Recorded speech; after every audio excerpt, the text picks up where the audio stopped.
Bishop Ronnie Webb, Missouri Attorney General Eric Schmidt, and of course Chief Whiteley, Poplar Bluff PD.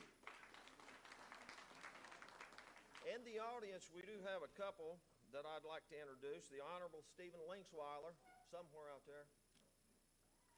There he is. Carter County Sheriff Dustin Boyer.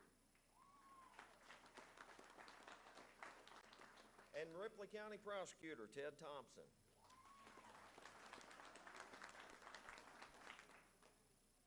That's all I have. I'm sorry if I missed anyone.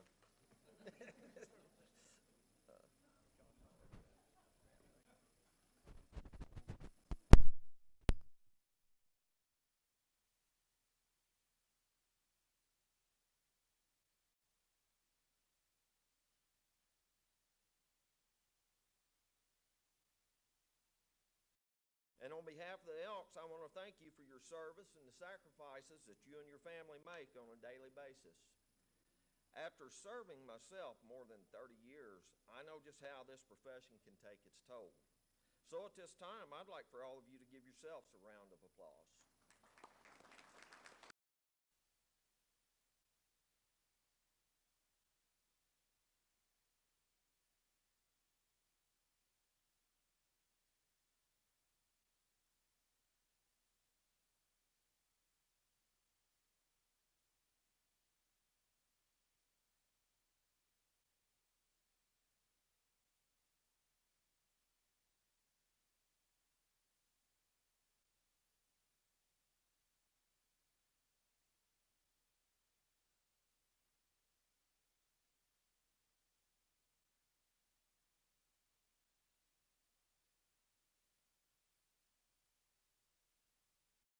Volunteer. So,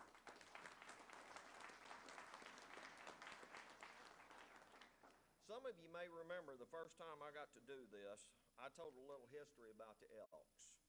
You know, such as they were formed in 1868 by 15 actors, and they called themselves the Jolly Corks.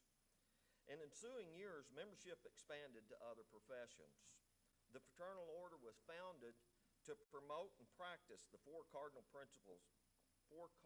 virtues of charity, justice, brotherly love, and fidelity, to promote the welfare and enhance the happiness of its members, to quicken the spirit of American patriotism, and to cultivate good fellowship. We have grown from those 15 actors to more than 1.1 million members nationwide with 2,100 lodges. Last year, our charitable giving amounted to $381,194,272.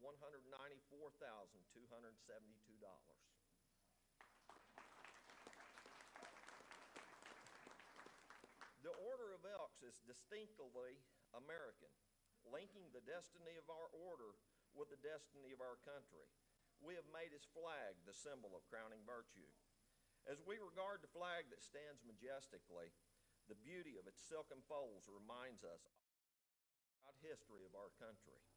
It nourishes in the hearts of all reverence for what it represents and the memory of those who fall beneath it. It is our solemn duty to never let our members forget their obligation and loyalty to that flag and to those who offered their lives in its defense. Please rise for the presentation of colors.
Please recite with me the Pledge of Allegiance.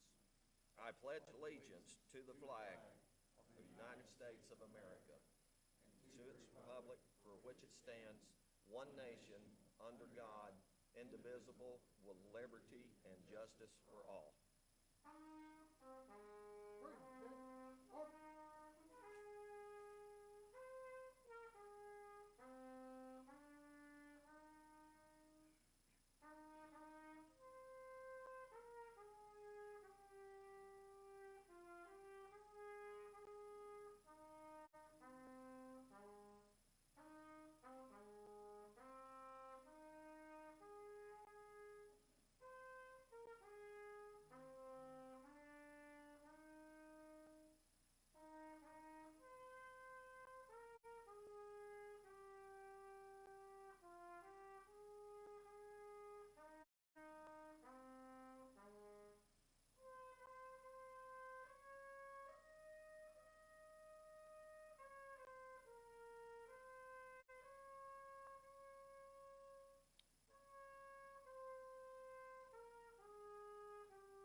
this time, you can be seated, and we'll go ahead and start the program.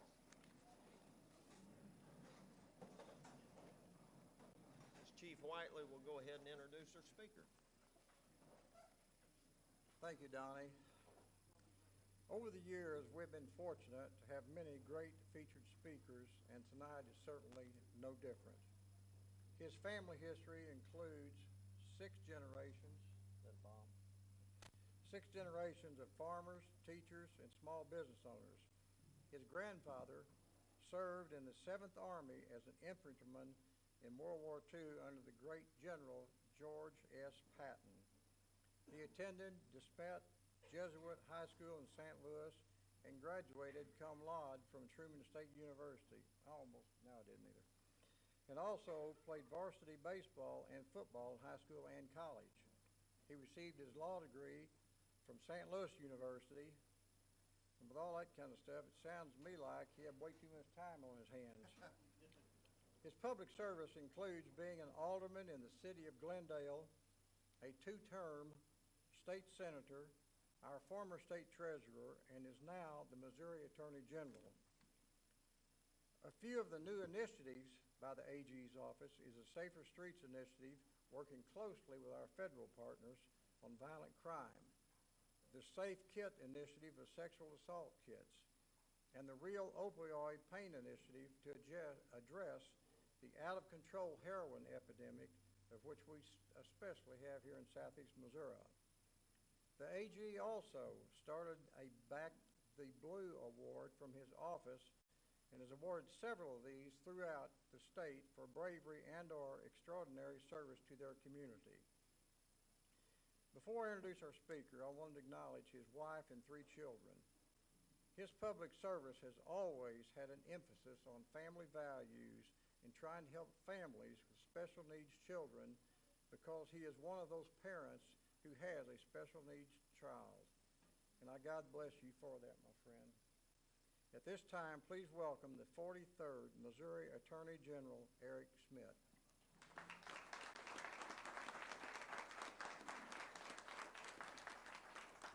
Thank you, Chief. It's great to be here.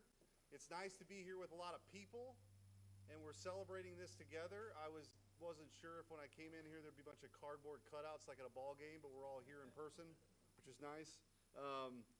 And it's great to be in Poplar Bluff, where I've had so many friends I've got to meet over the years, including the Chief. And I want to acknowledge, I know they've been mentioned before, but it's an honor to be here alongside, and I hope I don't miss anybody, Missouri State Highway Patrol Troop E Captain Phil Gregory, Butler County Sheriff Mark Dobbs, Wayne County Sheriff Dean Finch, Carter County Sheriff Dustin Boyer, Butler County Prosecutor Casey Proctor, Ripley County Prosecutor Ted Thompson, Division I Circuit Judge Mike Pritchett, Ripley County Associate Judge Stephen Linksweiler, my new friend that I've met before, but it's good to get reacquainted with Bishop Ronnie Webb, who's here, who does great work in the community, and our Master of Ceremonies here, retired Poplar Bluff Police Department Deputy Chief Donnie Trout. I think the folks who are here today and this turnout is a real testament, I think, for the love and respect that people in this area have for law enforcement. I'm told that I am the first Attorney General to be afforded the honor to speak at this event. Is that right, Chief? Hopefully I'll do good enough that I won't be the last that's ever invited. But I did hear that some of the past speakers, including Larry Farrell, federal prosecutor, talked about how he prosecuted Saddam Hussein. So I promise you that tonight won't be as good as that. But you guys, I think it's a testament to the Chief and this community that you are able to get speakers to come and honor law enforcement here in Poplar Bluff. I know it's an honor for me. So the Chief, because I'm the first Attorney General to come speak before you guys, the Chief wanted me to mention what our office actually does and how we work with law enforcement throughout the state and some of the successes that we've had in working in those partnerships, really working hand in glove with law enforcement. But first, I want to say to each of you, the men and women of law enforcement and your families, how much we appreciate what you do. The personal sacrifices that the families make often isn't talked about enough, but those missed birthday parties, all of those obligations that take you away from your family in service of your community is something that I know I'm very appreciative of, other folks who are here appreciative of, and people across the state. And I know you don't hear that enough, but I wanted to make sure you heard that from me tonight. As a sixth-generation Missourian and Missouri's chief law enforcement officer, I am inspired by your sacrifice and your devotion to your community. This is not an easy time to be in law enforcement, to be sure. I'm not sure there's been a more challenging time to be in law enforcement. And I personally am appreciative of your dedication to your fellow citizens. You literally put your life on the line every single day. And I know when your spouse or your kids kiss you goodbye for that day, you don't always know, right, if everybody's coming home. And so that's a big deal.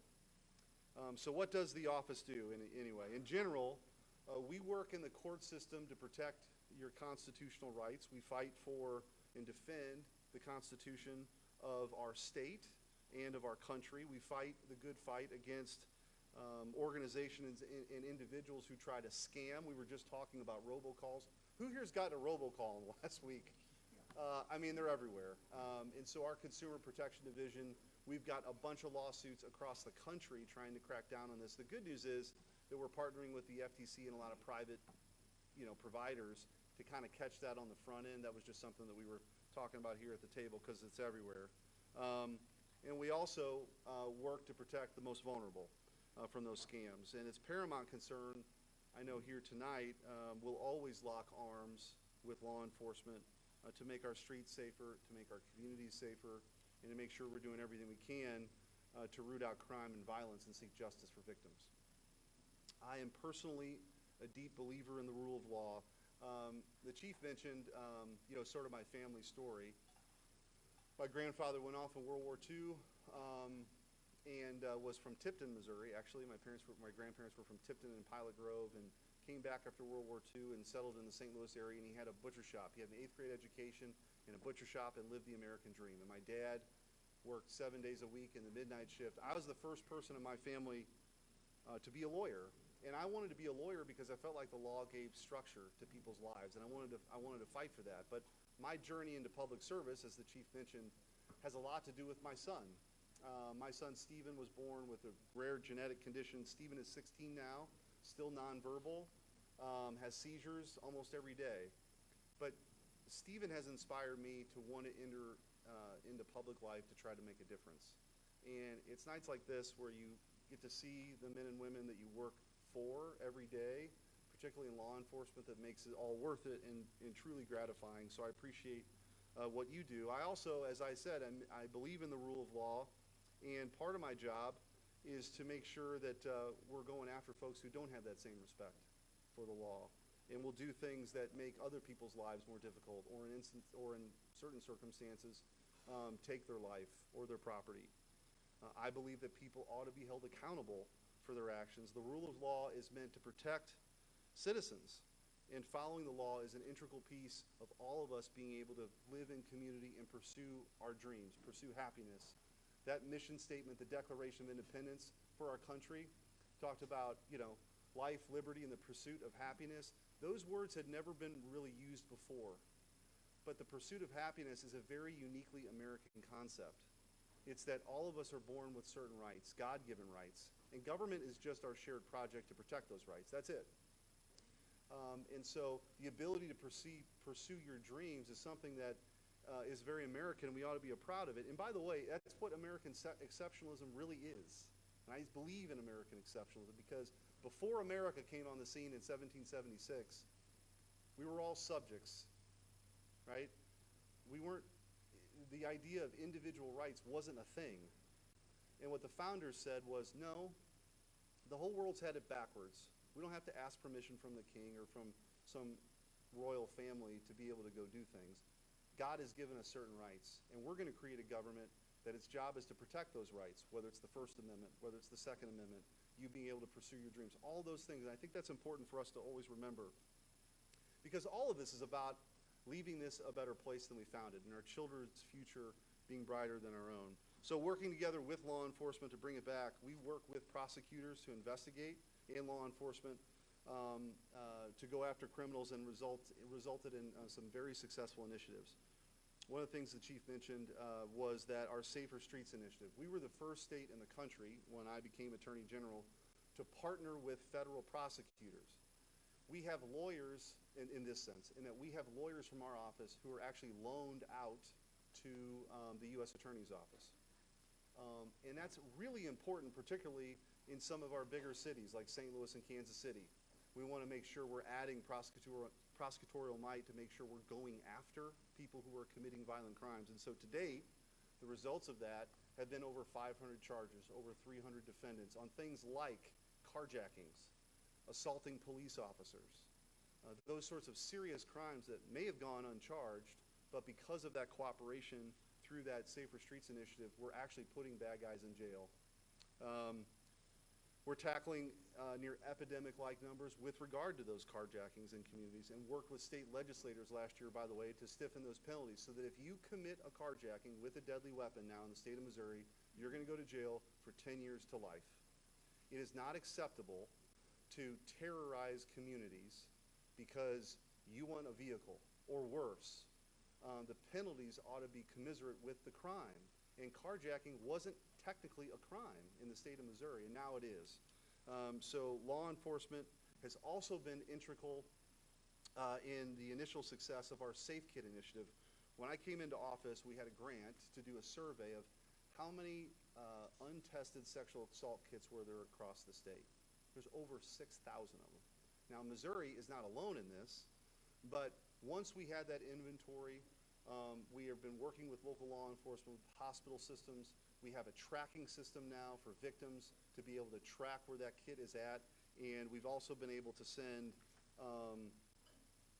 I think, over 1,500 of them now for testing, and we're starting to get some of those results back. We've got over 100, well, we've got 111 CODIS hits to date. What does that mean? It means that when that test comes back, there's a match. And we're working now with prosecutors across the state to make sure that we're getting justice for those victims who had the courage, by the way, to come forward, to submit to a test, and they deserve better than that test being, or that kit being on a shelf somewhere for years, in some cases decades. So that is a success that is current, but there's a lot more to do that with that. But we couldn't do that without the help of the Highway Patrol. We couldn't do that without the help of local prosecutors, local law enforcement. And so that's something I think that's very tangible.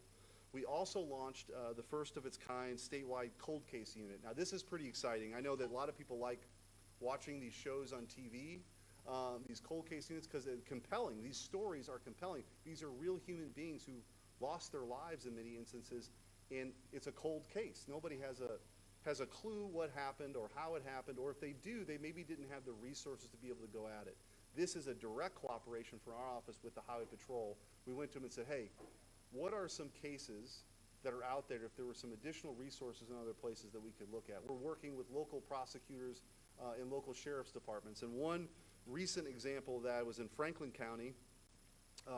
We've already filed charges and taken into custody a suspect of a 1986 brutal murder of Kristen Edwards, who was a wife and a mother of a 2-year-old boy that went missing. And the case had run cold, and we've been able to bring charges there. And we're going to continue to work with, and obviously everybody here at the table and in the crowd, if we can work with your county on a case, we have a unit dedicated to this now in the Attorney General's office that I'm excited about, because I think we can bring justice. The years that have gone by where these cases haven't been solved don't diminish the pain that it is for that family to have suffered that loss. And we brought in some legendary prosecutors to work on this. The U.S. Attorney in the 1980s under Ronald Reagan was a guy by the name of Tom Dittmeyer. Tom Dittmeyer we brought in along with his longtime colleague Dean Hogue.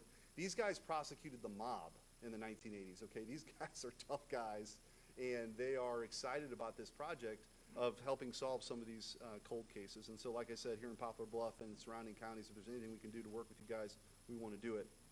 And finally, we're working with law enforcement to make Missouri the most inhospitable place in the country for human trafficking. Human trafficking is a dark web of deceit and abuse that preys on people's vulnerabilities and it's in more places than you would think. We were in St. Joe 2 months ago with a sting operation at 2 truck stops in St. Joe. And we were able to rescue 6 victims, including some children, and also make some arrests. And this is something that I think there's a lot of education that needs to happen and what people need to look for, but is a focus for our office because we take it very seriously. Missouri is kind of becoming a model nationally because we work with these partnerships with federal agencies like the FBI and the U.S. Marshal Service, all the way with, down to the local county prosecutors and sheriff's departments. Some of that cooperation didn't exist before because people were looking in different places. Now there's a much more coordinated effort in Missouri, and we want to continue to do that to shut down, these human trafficking operations, which I would say, by the way, with what's happening at the southern border, there is an increase in drug trafficking and human trafficking in Missouri because of our interstate system. We're much more prone to some of those acts than other places. One other thing I'll mention, too, is our Back the Blue Award. The chief mentioned this. We started this last year in our office. I personally think this is really important to get around the state and acknowledge the heroic acts that we see in communities across the state from law enforcement. It is a challenging time to be in law enforcement, and split-second decisions that are made can ripple throughout a community. We've seen throughout the country. And to go around and acknowledge the good work that we were in O'Fallon, Missouri, and there was a police officer that helped, some school-aged children raise money for a charity. That is, something that those police officers did. Also, we were recently where 2 police officers went above and beyond and rescued somebody from a burning car, a burning house. These are heroic acts where police officers have gone above and beyond the call of duty, and we want to make sure that they know and that you guys know that you're appreciated, because I don't think you hear that enough now, and that's the purpose of the Back the Blue Award. So it's been an honor for me of a lifetime to be the Attorney General, and we're going to continue to do everything we can to represent every one of the 6 million Missourians that call Missouri home. And I don't care what your race or your creed or what zip code you're in, we're going to do everything we can to look out for you and to protect you and your family. And for the life of me, I can't figure out why anybody want to commit a crime here in Butler County. But you do have some great leadership with Chief Whiteley, and I've had a chance to meet a lot of the people that work with him here. And I'll also say you've got a new state-of-the-art facility, but I have to mention this Facebook page because part of the challenge with law enforcement a lot is getting community engagement. Like, hey, have you seen this person who did this? So this Catch a Guy or Gal, and I got to meet the technological wizard who's putting this together with, cats in the corner and music playing while people are robbing, convenience stores. I say that sort of tongue-in-cheek. None of that's really funny, except for the fact that, there's like 20,000 followers on Facebook, and they're solving crimes every day with this technology. It's very innovative and really is a model and something that I know I'm going to talk about as I go other places. I don't know if you'll have the same kind of DJ playing the music on the Facebook page somewhere else in Missouri, but here in Poplar Bluff, you guys have figured it out. To the men and women of law enforcement, you have one of the most important but stressful jobs in America. That's an understatement. As you enforce our laws and protect our people and their property and respond to emergencies, you make split-second decisions, as I said, that can have ripple effects in the community for those you love and love you back. You have one of the most demanding jobs in America. You miss birthday parties and anniversaries and holidays, time with family, friends, and loved ones because of your devotion to your community, your sworn oath to protect and serve. That is a gift to the community. And you, of course, have one of the most dangerous jobs in America. And as I close out this evening, I want to leave you with my concrete commitment that my office will stand behind you. My office will support you. My office will show you the respect that you've earned, you deserve, and you continue to work for day in and day out. So thank you for being Missouri's finest, and may God bless you, your family, and the great state of Missouri. Thank you very much.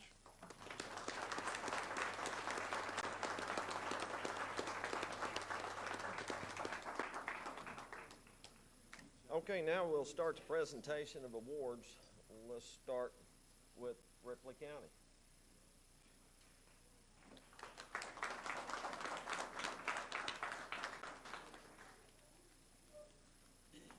I was hoping he would start with somebody else besides me.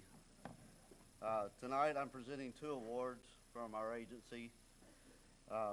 First, I want to apologize. Sheriff Mike Barton could not be here. He had prior arrangements that he made over a year ago. He apologizes and says, tell everybody, hey. The first award I would like to present is to a deputy that I've worked with for several years. He went through the academy in 2013. He's a reserve deputy for our department for several years before going full-time. He currently, don't believe, has any idea he's getting this award tonight. He's works in our court as a bailiff. He's a paper server. He's a road deputy. And I'd like to present this award to Tom Newman.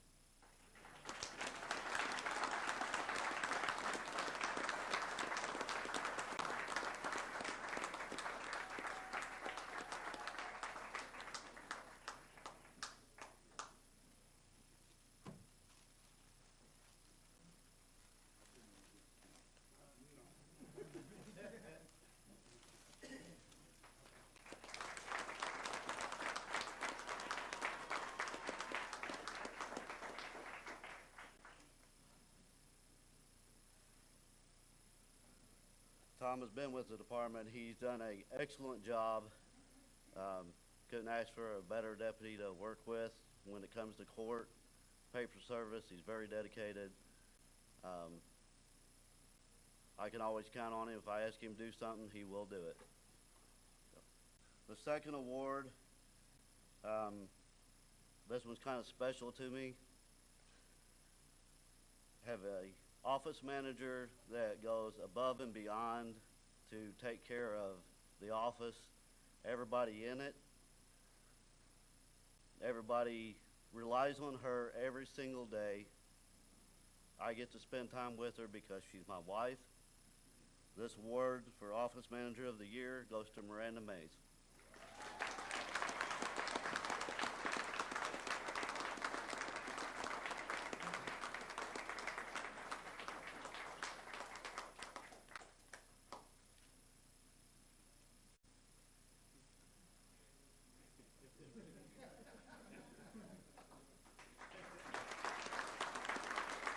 Thank you, Deputy Mays. Up next will be James Berry.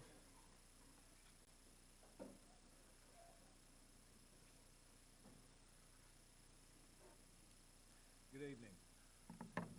My first award I would like to hand out tonight is our Probation Parole Officer of the Year. There's been a lot of change in our department and a lot of new things that we've had to learn and new ways that we've had to do things. And I wanted to recognize an officer that has really stepped up, has always been there to volunteer whenever anything's needed, and has really dedicated his life to our department and making things better. Our Probation Parole Officer of the Year is Mr. Ben Barber.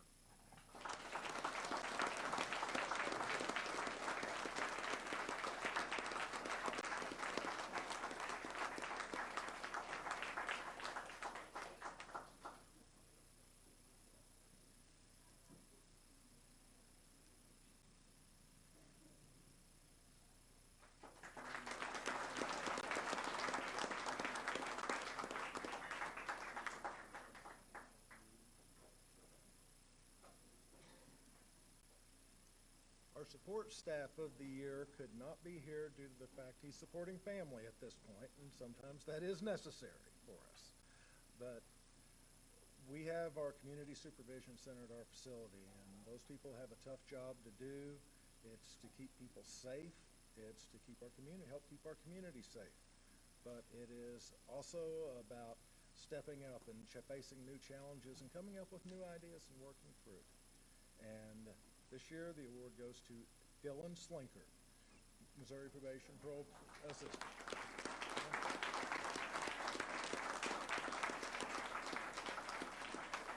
As he could not be here tonight, I've asked Allison Williams to come accept the award for him.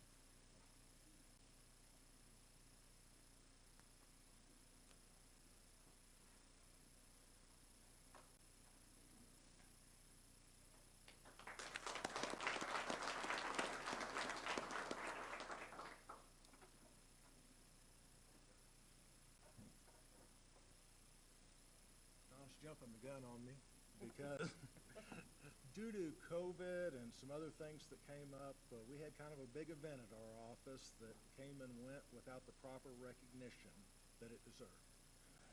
Probation Parole Assistant 2 Roger Burton, who has been with our facility since the day it opened, retired recently from us, but I believe he has a new career lined out that's going to also fit in with our group.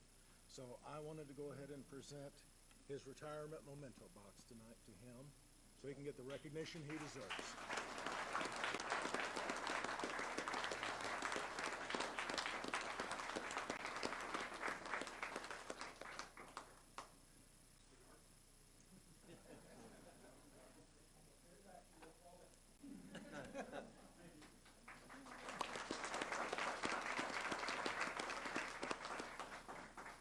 Up next, Sheriff Dean Finch, Wayne County.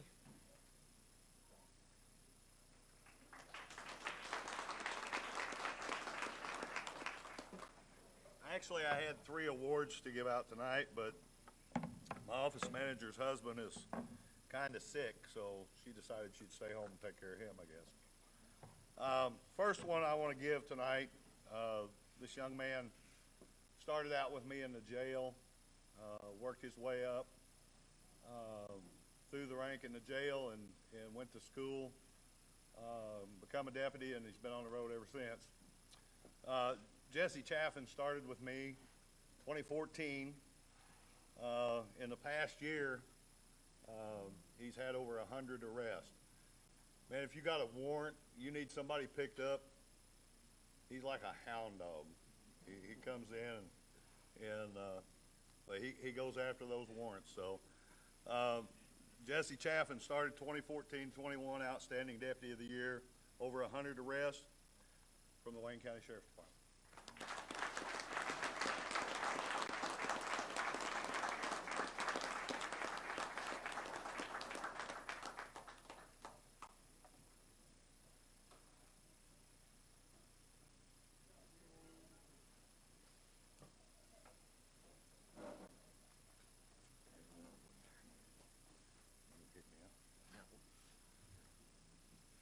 The next award I want to give, this one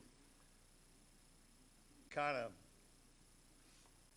gets me here, but this young man started out for the Wayne County Sheriff's Department under Philip Burton in 1997. He started out as litter control. He went from that to bailiff, paper server, whatever you need him to do. He's transport, and I guarantee you, this young man, who's 91 years old today, he's still my court bailiff, and I guarantee you, I could tell him right now, little buddy, I got a guy out in California, will you go get him? On my way, and he'd do it. So, Mr. Nick Flitter, Court Bailiff of the Year, for your dedicated and outstanding contribution to Wayne County Sheriff's Department.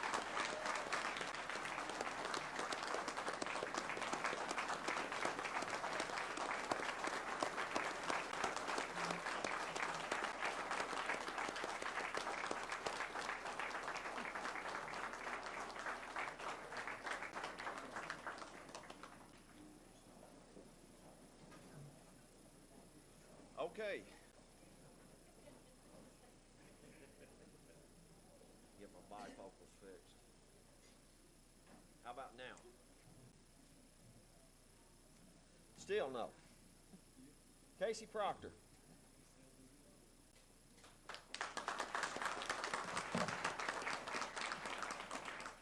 Good evening, ladies and gentlemen. It's an honor tonight to present an award to the outstanding team member for the Butler County Prosecuting Attorney's Office. This team member has been with the office since 2004. She is widely regarded as a subject matter expert around the state in paternity and child support, and she's been employed in that capacity since 2004. She has a very difficult job. She has to deal with angry parents who aren't receiving child support. She has the uncomfortable position of trying to help establish who a father of a child may be. And I'll be a little transparent. she's already forgotten more about paternity and child support than I ever knew. She also handles restitution payments and getting payments out to people who have had things taken from them and trying to make them whole again. Margaret Lynn Trader, she comes to work every single day with a positive attitude. She's usually one of the first there. She's one of the last to leave. She works on weekends and on holidays as well. She's an outstanding team member, and it is an honor to present this award to her tonight.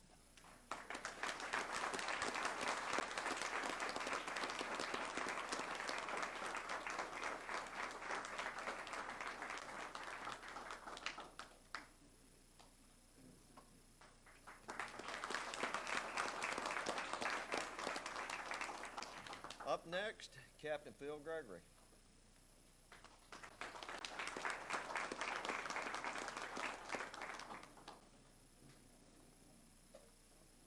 I have a couple of awards to present tonight. Before I get to that, I would like to say that, start by thanking the Elks Lodge.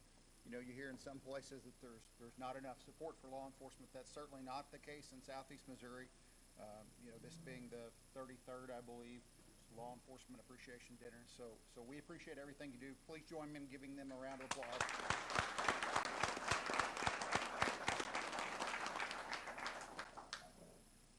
The first presentation is for our Civilian of the Year Award. The award recipient is one of our driver's examiners on a traveling crew here in Troop E. She's been with the patrol for more than 6 years. She's kind and compassionate with interacting with the public. You know, our organization often speaks of the patrol as a family. She certainly represents that and is a family to her other examiners, the other peers here in Troop E. She's always willing to assist others. You know, often kind of a story that was mentioned in the nomination. If someone comes in and fails their exam, they ask for her to give them the next exam. So that's certainly a testament to her ability to deal and interact with the public. She's a part-time CDL examiner. She has served as a part-time recruiter and is always quick to volunteer for those events. Away from work, she's a role model in her community. She's very active in her church, coaches a T-ball team in the summer, works the local food pantry, and has volunteered to do hair and makeup for young ladies to attend the prom that can't afford to have it done otherwise. The Civilian Employee of the Year is Driver's Examiner Ashley Fowler.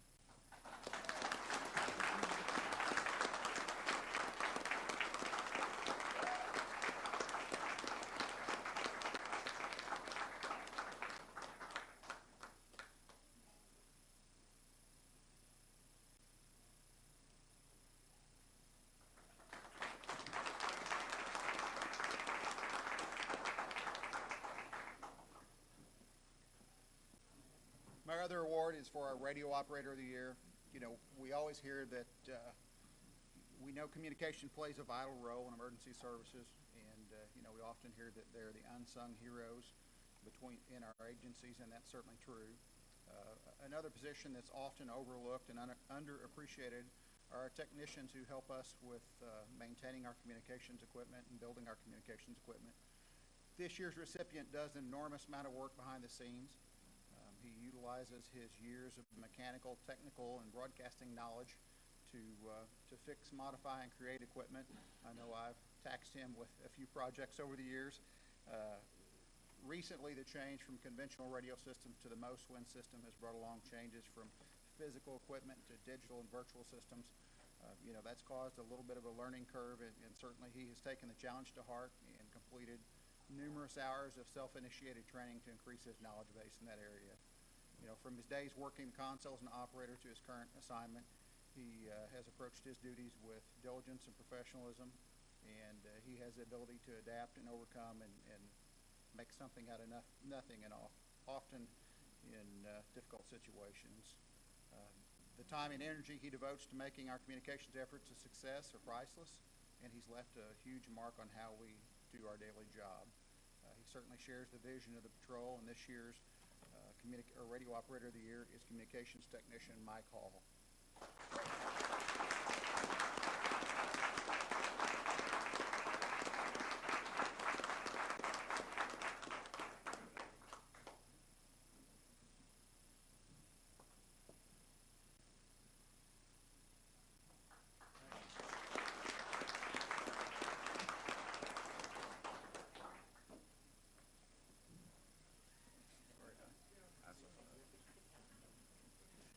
Next up, Chief Whiteley. Thank you.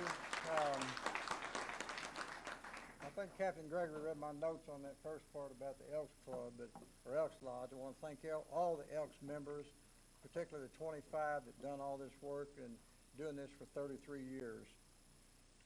It's a godsend to have a community where the public is not afraid to voice and show their support for all first responders, and particularly our law enforcement officers every day of the year. In selecting this year's Officer of the Year, as the Sheriff Dobbs, the other sheriffs, Captain Gregory will all attest to, it's a hard thing to do.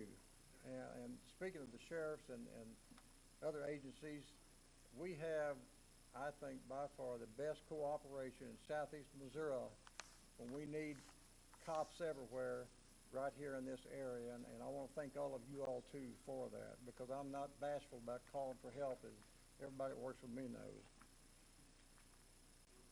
I want to sincerely appreciate and thank each officer in our department for their strong will and dedication, particularly in today's political climate, with the 24/7, 365 scrutiny by the unparalleled number of self-proclaimed and expert armchair quarterbacks after the fact. I hate it. This year's selection had perfect attendance during the training academy and received the highest score in the Firearms Award. There are multiple letters of commendation for the work ethic and thinking outside the box this person does daily to be a great law enforcement officer. I'm confident this person is destined for upward mobility in their career, whether it is in the patrol or criminal investigations division. In addition to answering 100 dispatch calls, hundreds of dispatch calls, this officer issued 54 criminal summons, prepared 287 case files, and submitted 50 probable cause affidavits for felony prosecution. It's my distinct privilege to award this year's Officer of the Year to Zach Tubb.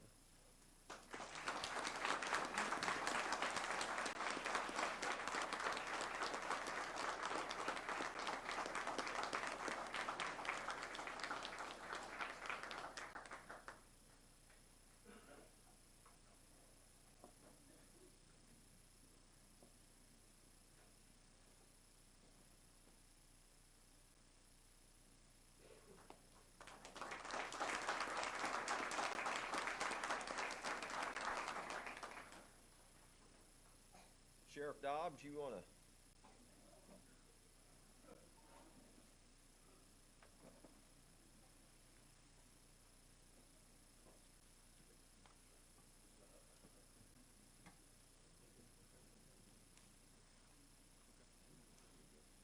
How's everybody doing? Good. Good? Yeah. Judge smiling. Can't help but wonder what he's thinking there. Thank you to the Elks. Thank you for everybody who put so much work into this. Donnie, thank you. Sandy, thank you. All you guys that put so much work goes into this that we don't see. Certainly appreciative of all the people that work so hard to make this event possible. Can everybody hear me back there? Yeah, back to back. All right, cool.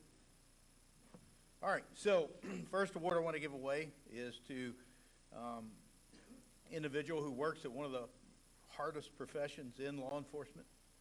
Any sheriff in the state of Missouri or anywhere probably in this country will tell you that one of the hardest jobs of any sheriff is managing the jail.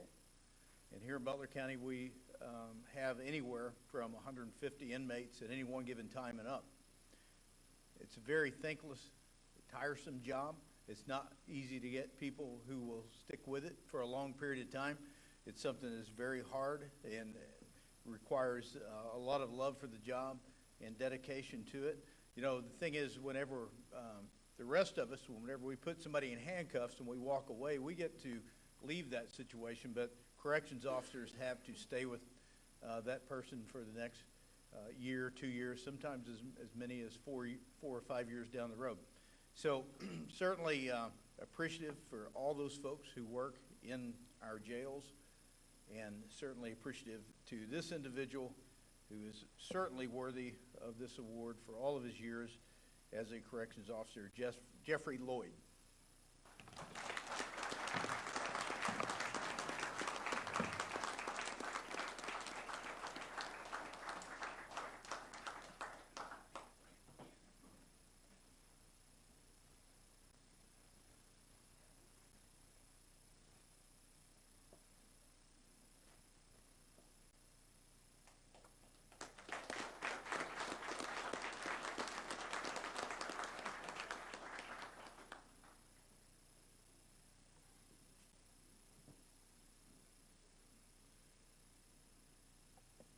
I had to defer from sitting up here at the head table. I told Donnie, I'll pass, thank you, all these cameras and whatnot. It may not have been that exact language, but at any rate, I didn't want to hog the judge out of a spot here. He's kind of hardcore. He one time, I tell this story in him all the time, he one time kicked somebody out of his court for showing up in their work uniform. She worked at the Pony, but still. True story. Is that not a true story, Judge? True story. All right.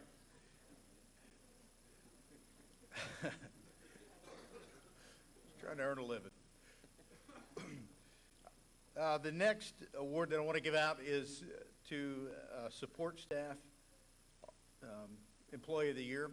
There's so many things that goes on in the sheriff's department that people don't realize outside of law enforcement. The cops and robbers stuff that you have to say grace over is so small compared to the many other things that you have to make sure gets taken care of on a daily basis. And one of the things that we have to make sure gets done on top of many, many other things is our civil process department. Well, we had a very solid civil process server for many years, but with the onset of COVID-19, Jerry Arms, who's done a great job for us for many years, opted out at the very immediately, which left a hole that we had to fill pretty quick, and we weren't sure how we was going to do it because everybody doesn't want to step up and volunteer for that job.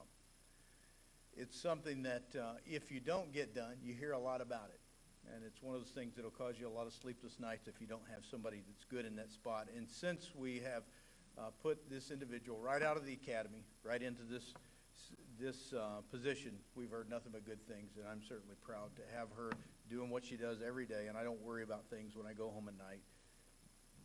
Our support staff employee of the year, Breanne Shepard.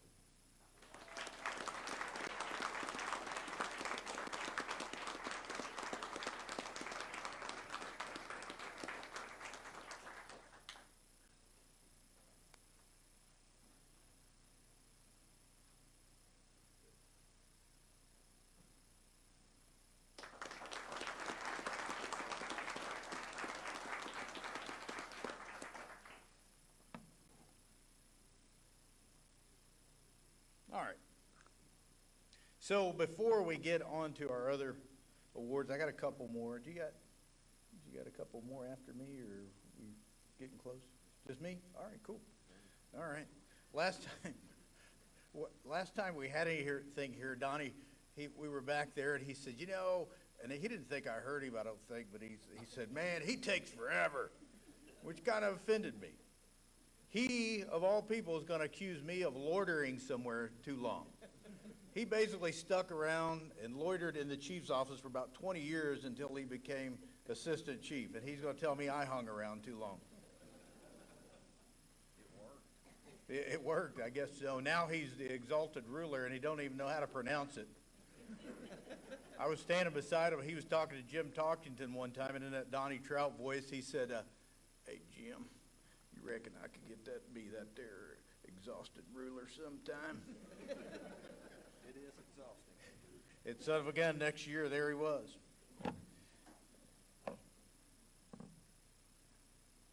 If you ever start hanging around the place where they do like doctors who do colonoscopies and stuff, I'm not coming there because there'll be Donnie. I won't hang out there. Could you imagine? Could you imagine Donnie Trout there? Yeah, we're just going to have a little look-see up there, see what's going on. All right, moving right along.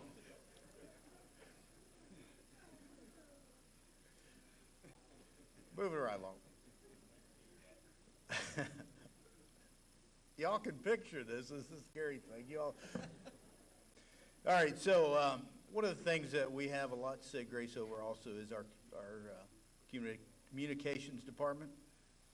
We have a 911 center. The city has one as well. The Highway Patrol does also. And Butler County is ever growing. It's a population of about 43,000 people normally, which influxes to about 100,000 during the daytime. About 20,000 of those are in the Taco John's line right now. But it's a very difficult job, and they're the people that we expect to remain calm when the rest of the world is freaking out. I mean, anybody who's ever been in a dispatch knows that the rest of the world calls in and nobody's ever calm about anything, and it's their job to calm them down and make sense of the situation, to get us all the information they can to get us where we're going safely. The individual that we have named for this year's Communication Officer of the Year does a great job. She's good-natured. She's always fun. Every time I walk in to our 911 center, she always has something positive, something funny, and is always in a good mood no matter what mood I might be in. This year's Communication Officer of the Year, Kara Langley.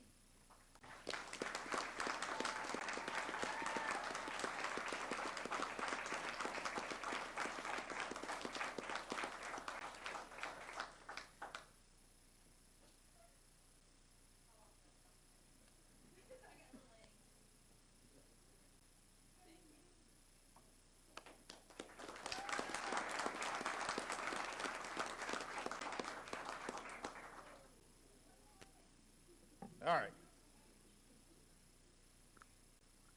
So, last award of the night is Donwell Clark Award.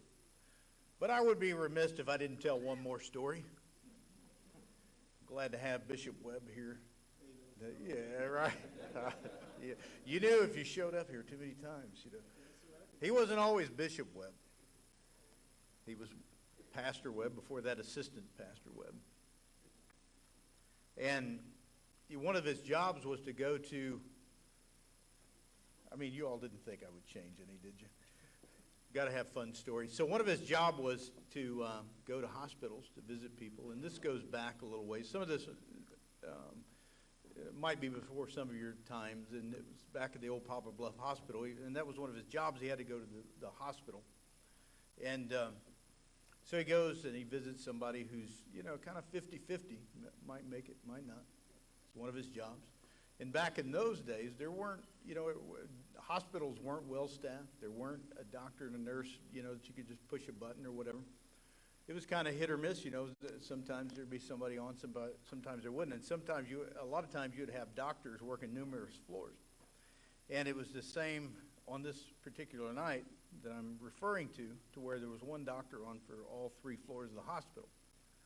And he goes in to talk to one of the people that is in his church, and he's in really bad shape, and he's hooked up to all the stuff, the little, the oxygen, the IVs, the little, you know, the thing you see on TV that goes beep, beep, the whole thing. And so he's talking to the guy, and whatever, he's not able to communicate with him and whatever, and before long the guy starts gasping and gasping for air. And of course, back then, Assistant Pastor Webb thought, man, what do I do? What do I do? That doctor just said he's going to the last floor. You know, it's not like it wasn't the cell phone age. You couldn't just, you know, communicate with him. And so anyway, he's gasping, and obviously the guy is on his last leg, and he's talk to me, brother. What are you trying to say? And he knows this is his last few moments on earth, and he says, here, brother, write it down what you're trying to say. And the guy grabs a pencil and he writes it down. And before long, unfortunately, the guy expires. And along comes a family member, and assistant pastor at that time, Webb says, here, he's gone, but his last words, here's what he had to say. And of course they opened it, and Ron was curious what they said, and what does it say? What was his last words? What did he have to say? And the family member looked at him and said, get your big damn foot off my oxygen hose. Is that true?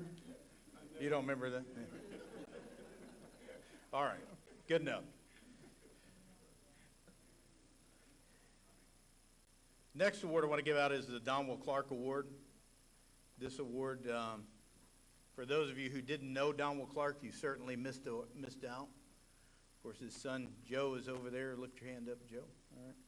Donwell Clark was an extraordinary evidence technician, investigator. He was the chief of police at many different locations around the state. He was just so articulate. He taught so many, back then, young guys like myself, not now, but back then, how to do things, how things were supposed to be done. And just, he worked for the police department, he worked for the sheriff's department, and we all benefited so much from his teachings and from the knowledge that he had. In the spirit of that award, I would like to award someone who is thankless of himself, who has done whatever it takes to get the job done, who, no matter what I ask him to do, he always is there to do whatever it is I need to do. This year, long about the fall, one of the hardest positions for me to fill came open, and that was the chief of corrections, the person that runs the entire jail. Now, this person was working on the road as a supervisor and certainly didn't need the headache, didn't need the problems, didn't need the stress that comes along with the jail, but he on his own came to see me and stepped up and said, "I'm here for whatever you need, boss." And he has been there constantly for whatever I need, anytime I need, not thinking of himself, but thinking for the good of the department. This year's Donwell Clark Award goes to Richard Bruder.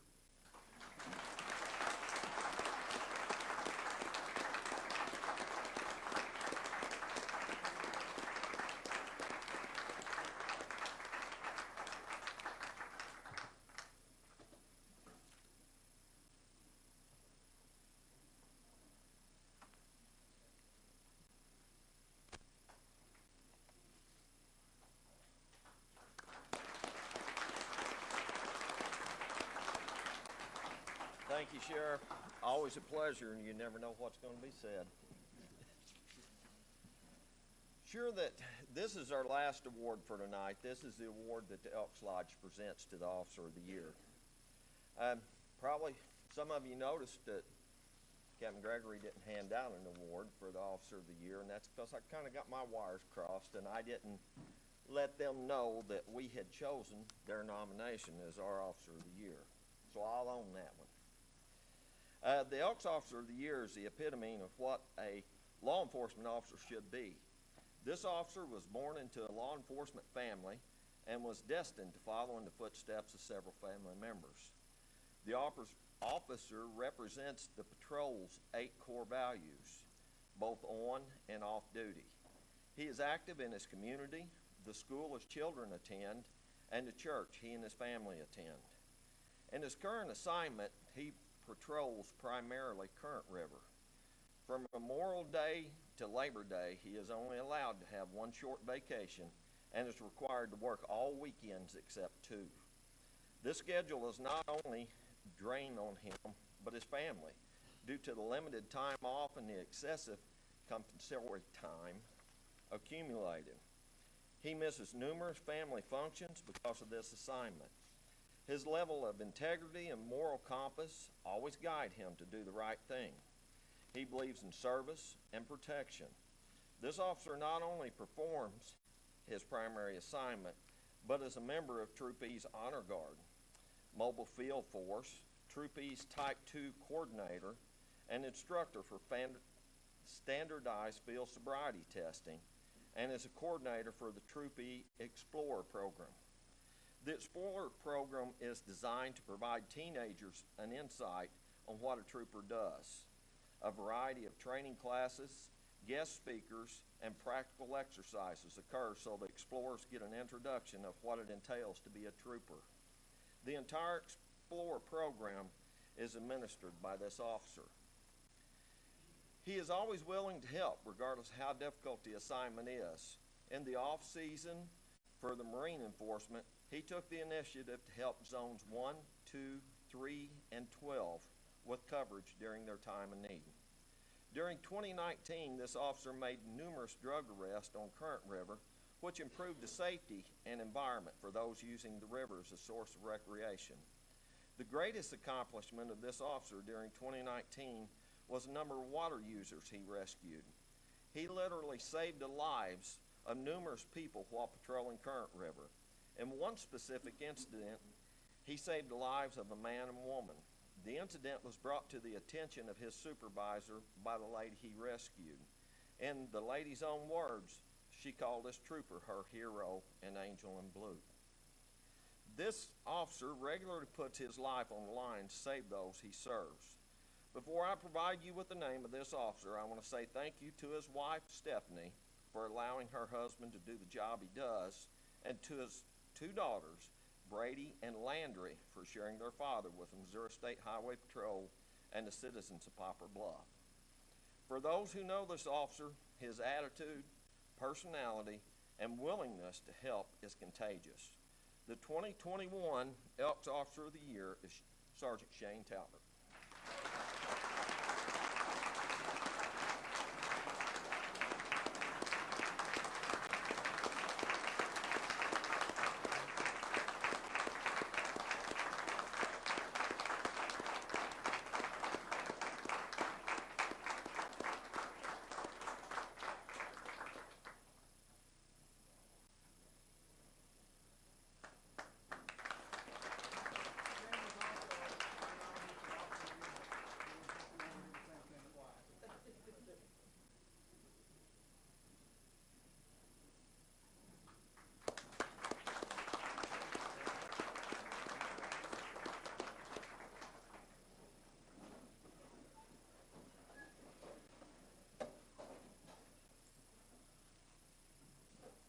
We've almost concluded the program. Before they retire the colors, the 50-50 drawing, if we draw the number before everybody gets out of here.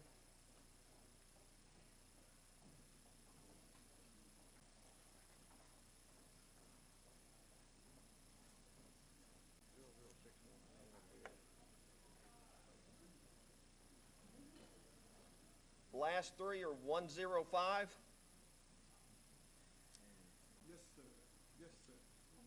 Really? Yeah, verified.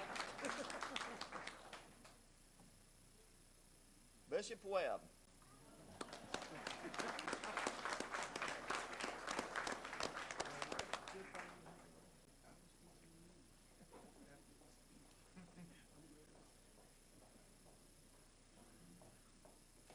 Michelle, do we have a number on? Very good. Thank you.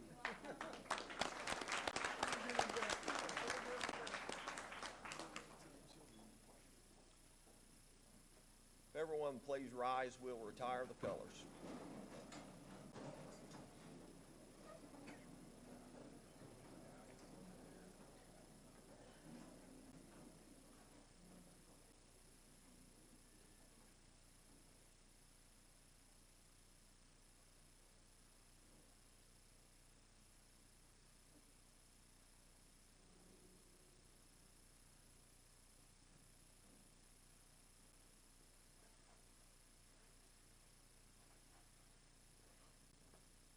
K2, hold, left, right. Retire, go.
This concludes our program for the evening.